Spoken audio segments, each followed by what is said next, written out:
Assalamualaikum warahmatullahi wabarakatuh.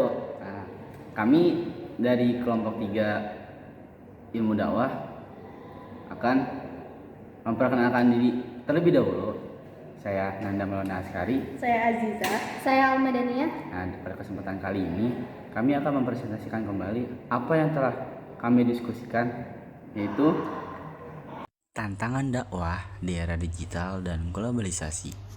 Tantangan dakwah di era digital dan globalisasi merupakan isu yang sangat kompleks dan relevan. Dalam konteks ini, kita perlu menggali lebih dalam, mengenali tantangan yang dihadapi dari berbagai perspektif, serta bagaimana pendekatan yang tepat dapat membantu dalam menyampaikan pesan Islam secara efektif. Setelahnya, tantangan dari perspektif teknologi. Teknologi digital menawarkan banyak perubahan, kemudahan dalam berdakwah, tapi juga menghadirkan berbagai tantangan, di antaranya hoaks, persaingan konten digital, keamanan digital, dan etika berinternet. Hoaks dan misinformasi di era digital, informasi dapat dengan mudah disebarkan, namun tidak semua informasi tersebut akurat. Persaingan konten digital, konten hiburan yang beragam dan menarik seringkali mengalihkan perhatian masyarakat dari konten dakwah. Oleh karena itu, pendakwah perlu berinovasi dalam cara penyampaian pesan. Keamanan digital dan etika berinternet dalam menyebarkan dakwah, pendakwah harus menyadari pentingnya keamanan digital.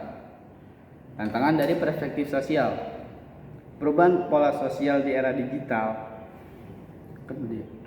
juga mempengaruhi efektivitas dakwah. Beberapa tantangan utama yang dihadapi adalah 1. Perubahan pola interaksi, 2. Radikalisme dan polarisasi sosial.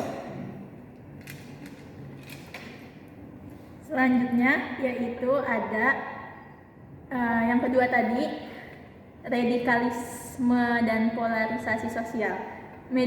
Media digital juga digunakan oleh kelompok-kelompok tertentu untuk menyebarkan paham radikal. Hal ini menciptakan tantangan bagi pendakwah untuk memberikan pemahaman yang benar tentang Islam dan mencegah polarisasi sosial. Selanjutnya yaitu ada tantangan dari perspektif agama. Yang pertama yaitu ada otoritas keilmuan. Banyak pendakwah di media sosial yang tidak memiliki latar belakang keilmuan yang memadai, sehingga dapat menyebarkan pemahaman yang keliru.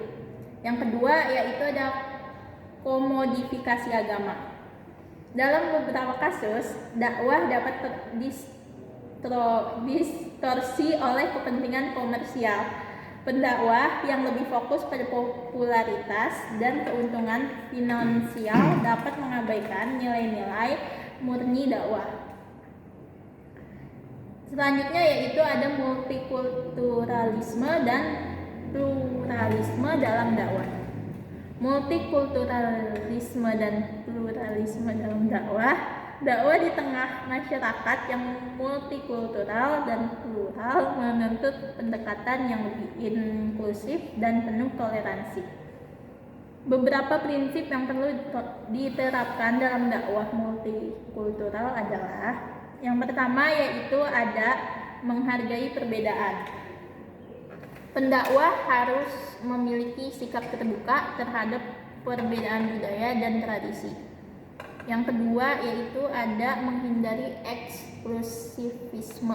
Dakwah harus bersifat rahmatan lil alamin, yang berarti membawa rahmat bagi seluruh alam.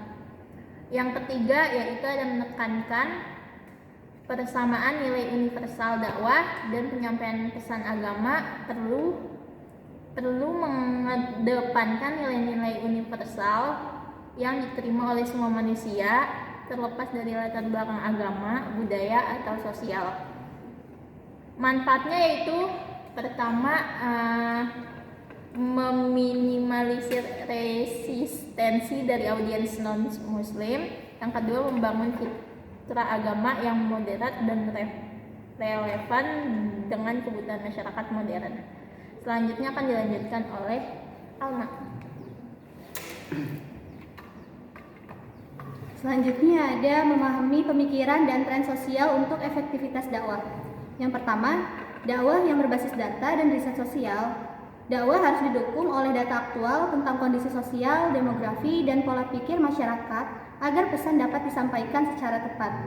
Yang kedua, pemanfaatan media sosial secara kreatif.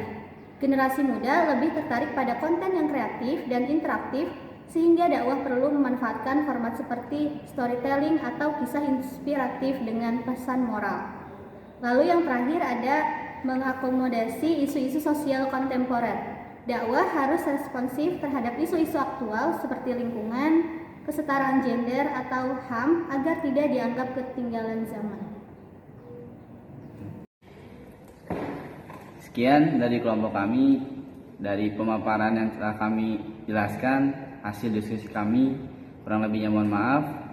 Wassalamualaikum warahmatullahi wabarakatuh. Audio Jungle.